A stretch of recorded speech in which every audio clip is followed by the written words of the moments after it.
Picture this, a rainy night, a small town house glowing warm until a scream shatters it all.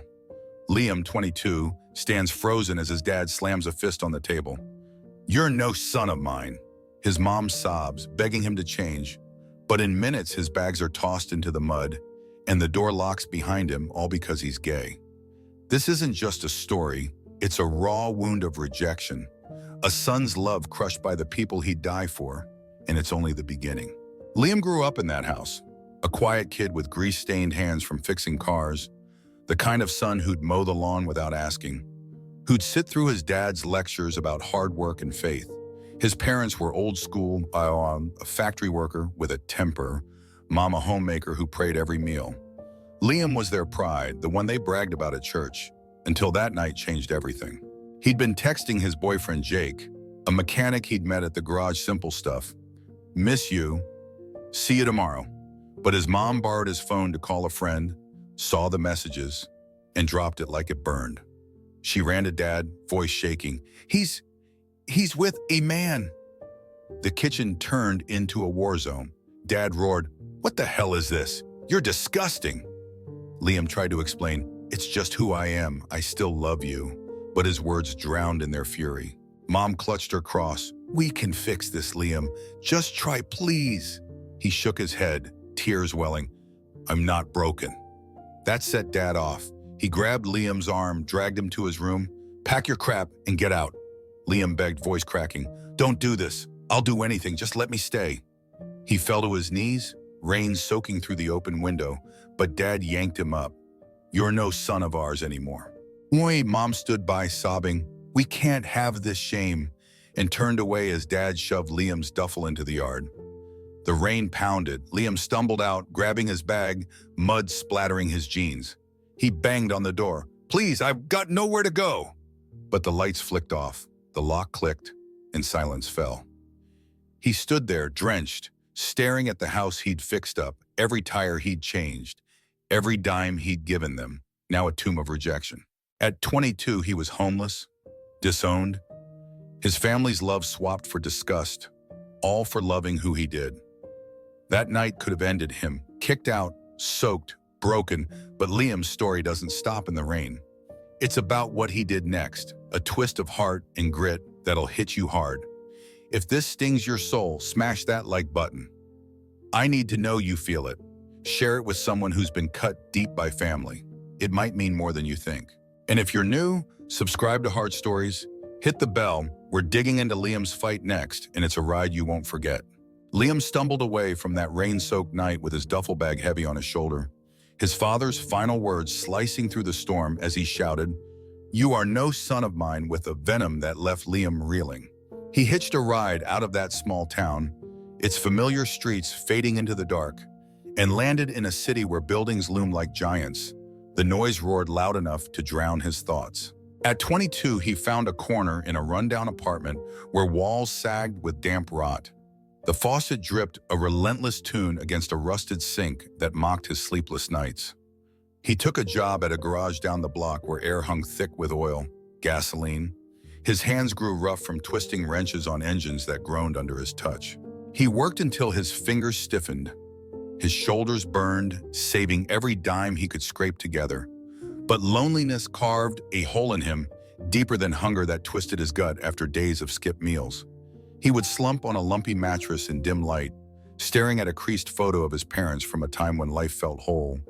Mom beaming over a picnic table laden with sandwiches. Dad grinning as he flipped burgers on a smoky grill in their backyard. Those memories haunted him, tugging at his chest, yet he could not bring himself to pick up the phone, send a letter. The silence from home rose like a fortress he lacked courage to breach. Then one gray afternoon, a piece of news drifted to him through an old neighbor who had moved to the city, dropped by the garage with a tired voice full of pity. His parents were crumbling under a burden they could not bear. Dad had lost his factory job when his back gave out after decades of hauling steel, leaving him hunched in a frayed recliner with a scowl etched into his face, a bottle clutched in his trembling hand. Mom had started cleaning offices at night, dragging herself through shifts that left her knees swollen, her palms raw from scrubbing with cheap bleach that stung her skin. The mortgage payments piled high like a stack of unpaid debts. The bank sent letters that turned from polite warnings to stark threats. Foreclosure hung over their house like a death sentence ready to claim the only home Liam had ever known. He heard this while tightening a lug nut, grease smearing his knuckles. The neighbor's words sank in slow, saying they are too stubborn to ask anyone for help. Still spit your name like a curse whenever it comes up. His blood boiled. He thought they do not deserve a single thing after throwing me out like trash. But then a wave of guilt washed over him. That house held every Christmas morning. Every scraped knee his mother had bandaged. He stood outside a payphone that night, coins cold in his pocket, dialed home, his voice quaking as he said, "Mom, Dad, I know you are in trouble. I can send you money to get through this mess." His father answered with a snarl that cut through the crackling line, saying, "We do not need your rotten cash, you disgrace to this family," slammed the phone down, leaving Liam gripping the receiver, tears blurring his vision, a hollow ache spreading through his ribs. That rejection seared him, but then fate landed a crueler blow. He started coughing. A dry, persistent hack clung to his chest like a shadow he could not shake. He dragged himself to a free clinic on a day off. A weary doctor peered at him through smudged glasses. Said, "You have lung cancer, son. Early stage, but it is moving fast. Treatment will cost more than you can dream of making in years." Liam sat there, hands balled into fists, hearing words echo in his skull, saw his parents' house in his mind, that foreclosure notice pinned to its faded door. He made a choice right there in that sterile room, keeping sickness locked tight inside his chest. Walked back to the garage to take on extra shifts, working through black hours of night, sweat dripping down his spine, blood speckling his sleeve when he coughed too hard. He sent chunks of pay to the bank under a false name, marking each transfer as a gift from a friend, pouring every ounce of fading strength into their debt. His own breath grew ragged. His body began to buckle under strain. His parents sat in their dim kitchen back home, Mom folding yellowed bills, praying aloud, saying God will save us from this ruin. Dad growling, "It is not from that boy. He is a stain we scrubbed out of our lives long ago." They had no idea their son was wasting away for them. Each dollar he sent a shard of his breaking health, a silent plea they would never hear in time. Liam kept at it, alone, sick, a stubborn spark flickering in his wasting frame. Liam leaned over a rusted engine block in the dim flickering light of the garage. His coughs reverberated off the cold concrete walls, each one a jagged note in a song he could not stop. At 24, he was a faint shadow of the young man who used to tinker with his father's beat-up pickup truck in their driveway. His skin had turned pale like old paper. His frame shrunk thin from hunger and fatigue. His hands quivered from endless nights that stretched into gray mornings with no pause for rest. He had sworn a silent oath in that musty apartment. Clutching a crumpled foreclosure, notice his neighbor had slipped under his door, vowing his parents would not lose the house they loved, even though they had thrown him out into the rain like a stranger. Cancer chewed at his lungs, a diagnosis he kept locked away in the dark corners of his mind.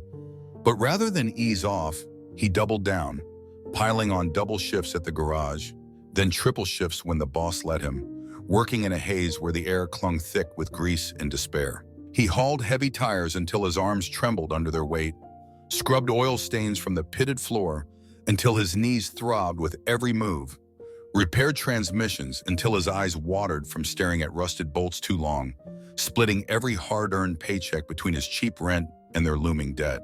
He arranged payments through the bank, anonymous transfers marked as gifts from a concerned friend, each one a quiet rebellion against the rejection that still echoed in his ears from that stormy night. Every dollar he sent was a wound.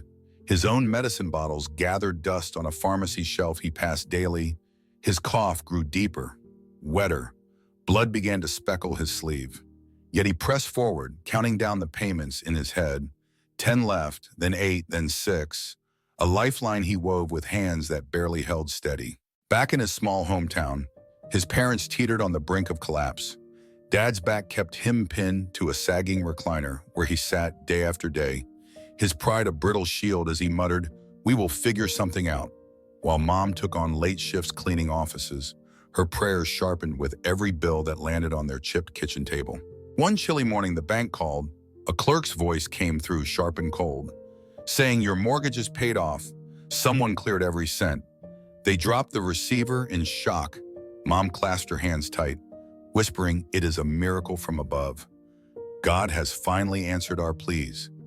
Dad nodded slow with a grunt, saying, "No way it is that boy. He is nothing but a disgrace we buried years ago." They sat together in that kitchen, the same one where Liam once ate oatmeal before school, oblivious to the son who was pouring his life into their rescue, each payment a fragment of his fading strength they would never acknowledge. Liam battled his body at every turn, his chest squeezed tight, his breaths came shallow and ragged, but he buried the pain with a stubborn resolve that kept him upright. One sticky, humid night, he stumbled in the garage. Tools clattered loud against the floor. He hit the ground hard, oil smeared across his cheek as he gasped for air that would not come easy. Ray, his co-worker, a stocky's man with a gravelly voice, rushed over shouting, "Liam, what is wrong with you? You look like death warmed over out here." Liam wiped a streak of blood from his lip, croaking, "I am just worn out. Gotta finish this job." But Ray grabbed his arm firm, saying, "You are coughing up blood, kid. You are going to a doctor right now. No excuses this time." Ray dragged him to a clinic down the street. The doctor peered at his x-rays with a grim frown, shook his head slow, saying, "It has spread fast. You need treatment today, or you will not last 6 months, maybe less, if you keep pushing like this." Liam stared at the scans, lungs a tangled mess of shadows, asked how long without it. The doctor sighed heavy. 3 months at best, maybe 2 if you are lucky. He walked out with no prescription in his pocket, only a weight pressing down on his chest. And that night, he sat on his sagging mattress, pulled out a torn page from a notebook to write a letter. His hands shook as he scratched out the words, "Mom, Dad, it is me. I paid off your house. Did not want you to lose it. Even after all you said to me, I am sick. Real sick, will not be around much longer. Just wanted you to have a roof over your heads." He folded it neat, handed it to Ray, saying, "Keep this safe. Give it to them if I do not pull through." Ray teared up, asking, "Why do this, Liam? They do not care one bit about you." Liam coughed, smiled faint, saying, "They are still my family. I do not need them to know yet." He went back to work, each shift a brutal fight, lifting hoods with arms that shook like leaves, wiping blood on rags he stuffed deep in his pocket, counting down the payments. 3 left, then 2, then 1, until the last transfer cleared the debt. He sat alone in the garage, staring at that worn photo of his parents. A whispered dun slipped from his cracked lips, his lungs burned fierce. His time slipped away, but he had saved them without a single word. His parents celebrated back home. Mom baked a cake with shaky hands, saying, "Bless the stranger who did this for us." Dad grunted low, "It sure is not Liam. He is too selfish to give a damn." The irony hung thick in the air. Liam faded slow, his sacrifice unseen. Ray watched him waste away, muttering, "You are a fool, Liam." But Liam shrugged weak, saying fools love harder than most. Liam drew his final breath on the cold, hard floor of the garage. His body surrendered at last. Tools slipped from his limp fingers, clattered against the concrete as the air grew still around him. At 25, he was gone, his lungs torn apart by cancer. A life poured out in silence to save a home that had shut its doors on him years before. Ray knelt beside him, a hulking figure with calloused hands, whispering, "Oh no, no, Liam. You cannot leave like this. Come on, kid." His voice broke. Tears rolled down his weathered cheeks. He fumbled through Liam's jacket pocket, found a folded letter, stained with oil, smudged with a faint trace of blood. From a cough Liam could not hide. Ray gripped it tight, chest heaving. Knowing he had to finish what Liam started, he stood up slow, resolve hardening in his bones. A few days passed. He drove down the winding roads to that small town where Liam grew up. The house stood quiet in the morning light. Its chipped paint flaked off the siding. Its roof sagged, yet it endured, a monument to Liam's unseen battle. He knocked firm on the door. Liam's parents answered. Dad opened it with a scowl etched deep into his face. Mom peeked out behind him, eyes narrowed with suspicion. They grumbled, "What do you want here? We do not know you, get off our step." Ray held out the letter, voice thick with grief, saying, "This is from your son Liam. He wanted you to have it. You need to read it right now." Dad snatched it quick, muttering, "He is no son of ours, never was after what he did." But Mom's hand shook as she took it from him. Unfolded the page. Her breath caught sharp in her throat when she saw Liam's uneven scrawl across the worn paper. She read aloud, voice trembling. "Mom, Dad, it is me. I paid off your house. Did not want you to lose it. Even after all you said to me that night. I am sick. Real sick. Will not be around much longer. Just wanted you to have a place to stay safe." She choked on the words, stumbled to a halt. Dad grabbed the letter from her, eyes darted over it, his face drained pale as chalk. He muttered, "This cannot be real. No way in hell he did this for us." The truth slammed into them. 3 long years of payments, every dollar Liam clawed from his dying body, sent in secret while they sneered his name, believing it was Gate or some stranger who kept their home from the bank's grip. Mom sank to the floor, knees hit the wood with a thud. She sobbed loud. Why did we not know this? How could we let him suffer all alone? Dad staggered back, fist crashed into the wall, shouting, "He worked himself to death for us. Us who threw him out like garbage." The plaster cracked, his voice splintered into a raw howl. Ray stood firm, fists clenched at his sides, saying he never stopped loving you two, even when you turned your backs cold. He hid the cancer, skipped every treatment, all to keep this roof over your heads. Mom clutched the letter to her chest, wailing, "We called him selfish, a disgrace to our name. Oh God, what have we done to our boy?" Dad's knees gave out. He crumpled beside her, whispering, "I drove him away with my hate. I killed my own son with my own damn words." They sat there, shattered. Liam's love pressed down on them. A gift they could not repay, a son they could not thank. Their miracle unmasked as the child they disowned. Ray took them to the garage the next day. Liam's old workspace smelled of oil and rust. His toolbox sat in the corner, a faded photo of them taped to the lid. Mom ran her fingers over it, sobbing he kept us close, even after we pushed him away. Dad picked up a wrench, held it tight like a lifeline, muttering he fixed cars here. Fixed our house, fixed nothing for himself. Never once thought of his own pain. His voice faded. Tears splashed onto the steel. He clutched it until his knuckles whitened. The twist sank deep. Liam died alone. His final act a shield for parents who rejected him. They learned too late. Their savior was the outcast they scorned. The boy they erased had held them up. Mom rocked back and forth, whispering, "We cannot undo this now. He is gone forever." Dad stared at the photo, saying I would burn this house down to tell him I was wrong, just once. Their grief swallowed the room, a love revealed when it could not be returned, a sacrifice that broke their world apart.